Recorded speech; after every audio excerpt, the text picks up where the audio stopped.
Welcome to iDream media. So, జనరల్‌గా పెసరట్టు, పెసర మొలకలు ఆహ్, ఇలా చెప్తూ ఉంటారు. అంటే పెసలు ఆరోగ్యానికి చాలా మంచివని. సో, ఎవరు తీసుకోవాలి? ఎటువంటి అనారోగ్య సమస్యలను తగ్గిస్తుంది? ఎలాంటి పోషకాలున్నాయి దీంట్లో? నిజంగానే పెసరట్టు తీసుకుంటే మంచిదేనా? అంటే పోషకాలేమైనా తగ్గిపోతాయా? వివరాలు తెలుసుకుందాం. మనతో పాటు ప్రముఖ vegetable therapist and sun spiritual society founder, Leo diet specialist Vikramaditya Guruji ఉన్నారు. గురూజీ నమస్తే అండి.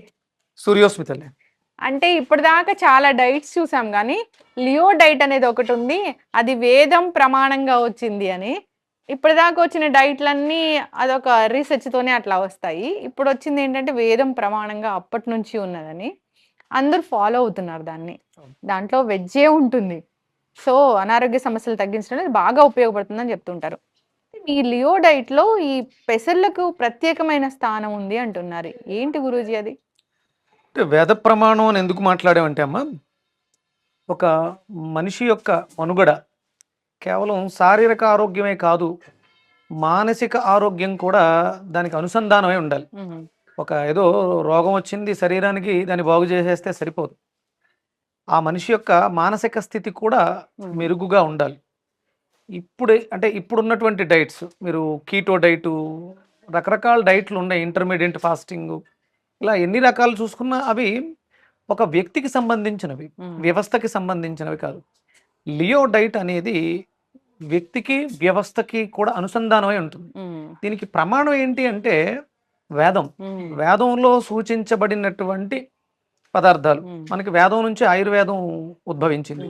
అందులో ఆరోగ్యానికి సంబంధించి ఎన్నో రకాల అద్భుతాలు అప్పట్లో వేదం చలామణిలో పూర్తిగా, అంటే అందరూ కూడా విద్వాంసులై, వేదం విద్యలో విద్వాంసులై ఉన్న రోజుల్లో ఉండే దాన్ని అనుసంధానం చేసుకుని, అంటే నేను వేదం నేర్చుకుంటున్నాను. ఇప్పుడు నేర్చుకునేటువంటి తరుణంలోనే లియో డైట్ అనే దాన్ని వెలికి తీయడం జరిగింది.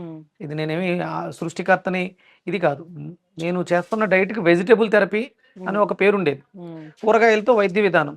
దీనికి సూటబుల్ ఒక మంచి డైట్ ఏముందని చూస్తే వేదంలోకి వెళితే లియోని పెట్టడానికి రీజన్ ఏంటంటే లివింగ్ ఎనర్జెటిక్ ఆర్గాన్. అది శరీరంలో ఉన్నటువంటి అంతర్గత అవయవాల యొక్క ఆరోగ్య పరిరక్షణని చేస్తుంది, రోగాన్ని నివారణ చేస్తుంది. దీనికి సంబంధించి ఇది అద్భుతమైనటువంటి ప్రక్రియ. ఇంకా మీరు అడిగినట్టు పెసలు స్ప్రౌట్స్ లో మొలకెత్తిన గింజల్లో మనకి నవగ్రహాలు సృష్టిలో వైదిక, అంటే జ్యోతిష్ శాస్త్రంలో నవగ్రహాలకి విపరీతమైనటువంటి ప్రాముఖ్యత ఉంది. అది కూడా ఒక అనుసంధానమే. నవగ్రహాలు అంటే సూర్యుడి నుంచి రవి, చంద్ర, కుజ, బుధ, గురు, శుక్ర, శని, ఇవి మనకి కనిపించేటువంటి 7 గ్రహాలు, 2 ఛాయాగ్రహాలు. ఈ 9 గ్రహాలకి సంబంధించినటువంటి ధాతువులు మన శరీరంలో దాని ప్రభావాన్ని చూపిస్తూ ఉంటాయి. ఇక్కడ మీరు అడిగినటువంటి పెసలు ఏదైతే ఉందో దానికి నక్షత్రాధిపతి బుధుడు, అధిదేవత, ప్రత్యధి దేవత అని, అంటే వాటి లోపల ఇంకా ఇంటర్నల్గా ఉన్నటువంటి ఎనర్జీస్, ఇవన్నీ కూడా ఎనర్జీ. బుధుడు అనేది ఒక ఎనర్జీ. మనం దాన్ని మిథున రాశిగా తీసుకుంటాం జ్యోతిష్ శాస్త్రంలో, అలాగే కన్యా రాశికి. ఈ 2 రాశులకి ఒకే నక్షత్రాన్ని ఇవ్వడం జరిగింది. దానికి సంబంధించినటువంటి ధాన్యమే పెసర్లుగా తీసుకోవడం జరిగింది. పెసలు చాలా మంచివి, పోషక విలువలు చాలా ఉంటాయి, గట్ హెల్త్ కి మంచిది, ఇది తీసుకుంటే డయాబెటీస్ కి మంచిది, ఇట్లా చెప్తూ ఉంటారు కదా గురుజీ. అంటే దోశలాగా కూడా తీసుకోవచ్చా? అంటే పూర్వం దోశ కదా, పెసరట్టు అంటే దోశగా, దోశలా వేసుకునేది. కాకపోతే మనం దోశకి వాడేది మినుములు వాడతారు. మినుముల్లో కొంచెం బియ్యం వేసి అట్టులా వేస్తారు. కొంతమంది ఇడ్లీ నూక కలిపి మినపట్టు, పెసరట్టులాగా మినపట్టు.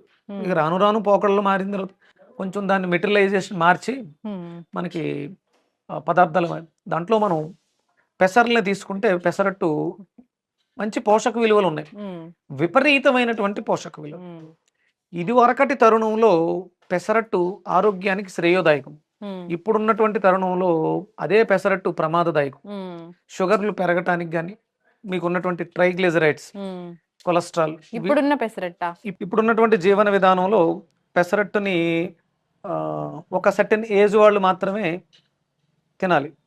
దానికి మించి, అంటే మనం చేస్తున్నటువంటి వర్క్స్లో కూర్చుని వర్క్ చేసేవాళ్ళు, కంప్యూటర్ సిస్టమ్ మీద కూర్చుని చేసేవాళ్ళు, ఏసీ రూమ్స్లో వర్క్ చేసేవాళ్ళు, వీళ్ళు తినడం వల్ల అది ఎక్సెస్ ప్రోటీన్, మన శరీరానికి అవసరానికి మించిన ప్రోటీన్. వాళ్ళు డయాబెటిక్ అయితే షుగర్ లెవెల్స్ పెరగటం, గ్యాస్ట్రైటిస్ అయితే గ్యాస్ట్రిక్ పెరగటం, వాళ్ళకి ఏ ఏ రోగాలు ఉంటే అవి వృద్ధి చెందే అవకాశం ఎక్కువ. ఎందుకంటే దానికి తీసుకున్నటువంటి పెసరట్టుకు తగ్గట్టుగా వాళ్ళు శారీరక శ్రమ చేయట్లేదు కాబట్టి దాని ఉధృతి పెరిగి రోగాలు మరింతగా పెరుగుతున్నాయి. చాలా స్ప్రౌట్స్ కూడా తీసుకోకూడదా? తీసుకోకూడదమ్మా. గ్యాస్ట్రిక్ పెరుగుతుంది, స్టమక్ బ్లోటింగ్ ఎక్కువ అవుతుంది. స్ప్రౌట్స్ మంచివే, కానీ అది ఎవరికి అంటే దానికి తగ్గట్టుగా వర్కౌట్స్ చేసే వాళ్ళకి కింగ్ ఫుడ్లో లెక్కలోకి వస్తాయి. స్ప్రౌట్స్ అన్ని కూడా కింగ్ ఫుడ్డే, కానీ ఆ కింగ్ దానికి తగ్గట్టుగా శారీర వ్యాయామం ఎవరు చేస్తున్నారు? హెల్త్కు మంచిదని తినేస్తున్నారు తప్ప దానికి తగ్గ శ్రమ మీరు ఎంత తిన్నా తినకపోయినా శరీరానికి శ్రమ ఇవ్వాలి. ఫిజికల్ ఎక్సర్సైజ్, అష్టాంగ యోగము సాధన చెయ్యకపోతే మీరు ఎంత పౌష్టికాహారం తీసుకున్నా మీరు అనారోగ్యాలతో బాధపడుతూనే ఉంటారు. ఇది శాస్త్రం చెప్పింది. ముందు ఫస్ట్ తిండి కన్నా ముందు మీరు ఆహార విషయంలోకి వెళ్ళడానికి ముందు మీరు చేయవలసినది శరీరానికి తగ్గట్టుగా శ్రమ, వ్యాయామం, యోగా, ప్రాణాయామం, ప్రత్యాహారం. దాని తర్వాత ఆహారం వస్తుంది. ఇది ఇప్పుడున్నటువంటి జీవన విధానాల్లో లోపించింది. అందుకని చూడండి, ఒబిసిటీస్ మీరు ఎంత డైట్ చేయండి, నేను గ్యారంటీ ఇస్తా. ఇప్పుడున్నటువంటి డైటింగ్ సిస్టమ్స్ ఎన్నున్నాయో అన్ని వాళ్ళందరూ కూడా పాటించాల్సినటువంటి డైట్ ఏది అంటే లియో డైట్. నేను కనిపెట్టిన డైట్ కాదు, లివింగ్ ఎనర్జెటిక్ ఆర్గాన్ డైట్. సాత్వికాహార జీవన విధానంలోకి వస్తే తప్ప మనిషి మనుగడ మిగలదు. గురూజీ, ఇప్పుడు పెసలు అసలు మనం తీసుకోవాలి అంటే ఎంత ఎంత క్వాంటిటీ ఆఫ్ తీసుకోవాలి అంటే పోషకాలు ఉన్నాయని చెప్తున్నారు కదా, అందుకు 1-2 వరకు ఓకే అమ్మా. అంటే దాంట్లో ఉల్లిపాయలు వేసి పచ్చిమిర్చి వేసి మళ్ళీ హెవీగా ఆయిల్ వేసి చేస్తారు, అలా తీసుకోకూడదు. అది స్ప్రౌట్, అది బాగా విపరీతంగా రోస్ట్ గా కాల్చండి. చెప్తూ ఉంటారు నాకు రోస్ట్ గా కావాలి, దాంట్లో కొంచెం ఆనియన్ ఎక్కువై. ఉప్మా పెసరట్టు అంటే ఉప్మా పెసరట్టు కొంతవరకు మంచిది. అంటే అందులో మీరు వేసే మసాలాలు ఇష్టం వచ్చినట్లు వేసి చేసి దాని ఒరిజినాలిటీని దెబ్బతీస్తారు. పెసరట్టు లాగే తినాలి, దాన్ని విపరీతంగా ఆయిల్ వేసేయటం అవి చేయకూడదు. అందుకని తేలికగా ఇంట్లో చేసుకునే పెసరట్టుకి కొంతవరకు సైద్ధాంతికత, ఆ పోషక విలువలు అట్లా పోగొట్టుకోకుండా ఆ తక్కువ ఫ్లేమ్ మీద పెట్టి నీట్గా అమ్మ చేస్తుంది కాబట్టి ఇంట్లో మంచి నూనె ఉంటుంది, అవి పర్వాలేదు. మనం హోటల్స్లో అవి తినే పెసరట్ల వల్ల, ఎందుకంటే వాళ్ళు ముందు రోజు కట్ చేసేసిన బట్టి ఉల్లిపాయలు ఇవన్నీ బ్యాగుల్లో పెట్టి ఒక చోట పెడతారు. ఆ పెసరట్టు మీరు పెసరట్టు తిని చూడండి, ఆ రోజు బ్లోటింగ్ ఉంటుంది గ్యారంటీగా. ఇప్పుడు మొలకెత్తిన గింజలు తింటున్నారు, వాళ్ళకు కూడా బ్లోటింగ్ ఉంటుంది. మొలకెత్తిన గింజలు తినకూడదా? ఇప్పుడున్న రోజుల్లో మీకు శరీరానికి శ్రమ లేదు, అందుకని ఇవి మీకు ఇవే ఏదైతే మనం తింటున్నామో అది మనల్ని తినేస్తుంది. పెసలు మంచివే, ఎంత మంచివి అంటే వాటిని సరిగా ఉపయోగించుకోకపోతే అంతే ప్రమాదకరం, అంత ప్రమాదకరం. అందుకని ఏంటంటే దేన్నైనా సరే తగు మోతాదులో మీరు చేస్తున్నటువంటి శారీరక శ్రమకు తగ్గట్టుగానే తినాలి తప్ప మేము చెప్తున్నామని నాలాంటి వాళ్ళు న్యూట్రిషనిస్టులు చాలా మంది వచ్చేసాం, పుట్టగొడుగుల్లో పుట్టుకొచ్చేసాం, ఎవరికి తోచింది వాడు చెప్పుకుంటూ వెళ్ళిపోతున్నాం. దాని మీద ఉన్నటువంటి వైజ్ఞానికత ఎవరికి తెలుసు అంటే పెద్దవాళ్ళకి బాగా తెలుసు. అంటే పూర్వం మనకి పెద్ద బాల శిక్ష ఇలా గ్రంథాలు చదివేవాళ్ళు, పెద్దలు చెప్పుకునేవాడు. వేదం గ్రంథస్థం చేయడానికన్నా ముందు స్మృతి శృతి వినడం ద్వారా ఇంకా నిలిచి ఉంది. వేదం ఇంకా సస్టైన్ అవుతుంది అంటే ఎవరో చెప్పడం ద్వారా, విన్న వాళ్ళ ద్వారా వెళుతోంది, జనాల్లో వెళుతోంది, తద్వారా ఉంది. అందుకని ఇప్పుడంతా వచ్చేదంతా బుక్కిష్ నాలెడ్జ్. నాకు తోచింది నేను రాశా, నేను ఒక డైట్ చేశానమ్మా, నాకు అది మంచిది, నేను ఇక విక్రమాదిత్య డైట్ అని చెప్పేసి మార్కెట్లోకి వచ్చేసి నా ఇష్టం వచ్చినట్లు మాట్లాడుకుంటాను.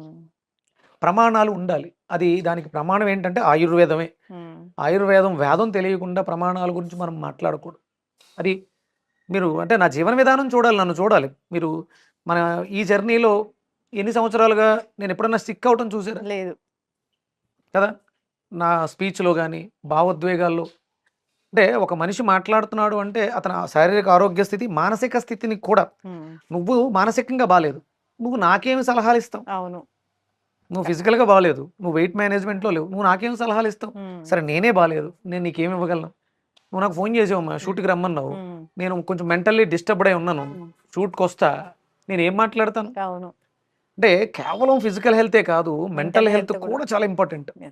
అలా ఇవ్వగలిగిన వాడు మాత్రమే బిషక్ అంటారు.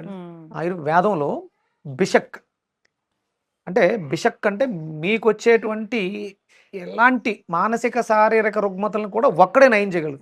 మనకి సెపరేట్గా సైక్రాటిస్టు, సెపరేట్గా ఫిజిసిస్టు ఇలా ఉండరు. అంటే డిఫరెంట్ అన్నీ మారిపోయింది. ఒక్కడే ఇవన్నీ చేయగలుగుతాడు. వాడే పరమేశ్వరుడు యొక్క అనుగ్రహంతో ఉంటాడు. చక్కగా చెప్పారు గురూజీ. ఈ కాలంలో ఏదైనా తీసుకోవాలి అంటే దానికి తగిన శారీరక శ్రమ చేయాలి. మీరు స్ప్రౌట్స్ తీసుకోండి, దానికి తగినట్లు ఫిజికల్ యాక్టివిటీ చేయండి. పెసరట్టు తీసుకోండి, ఫిజికల్ యాక్టివిటీ చేయండి. అంతేకాదు హైజీన్ కూడా చాలా ఇంపార్టెంట్. దాని సోర్స్ కూడా ఎక్కడి నుంచి తీసుకుంటున్నాం అన్నది కూడా చాలా ఇంపార్టెంట్.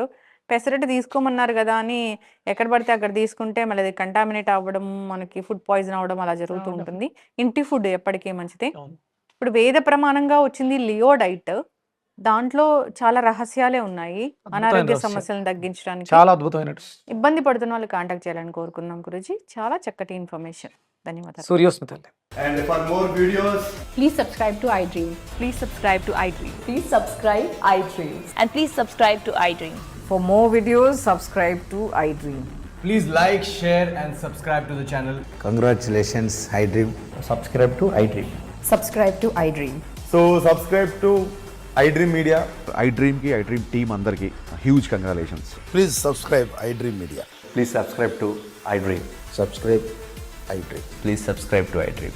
iDream అంటే నా కళల ఛానల్ సబ్స్క్రైబ్ చేసుకున్నారు. నోరు తిరుగుతలేదు, మీరైతే గంట గుర్తు కొట్టండి. For more such videos, please subscribe to iDream. Subscribe to iDream. Please subscribe to iDream. Please subscribe iDream Media. Please do subscribe to iDream. Please subscribe to iDream Media. For best entertainment and information, please subscribe iDream. And don't forget to subscribe to iDream.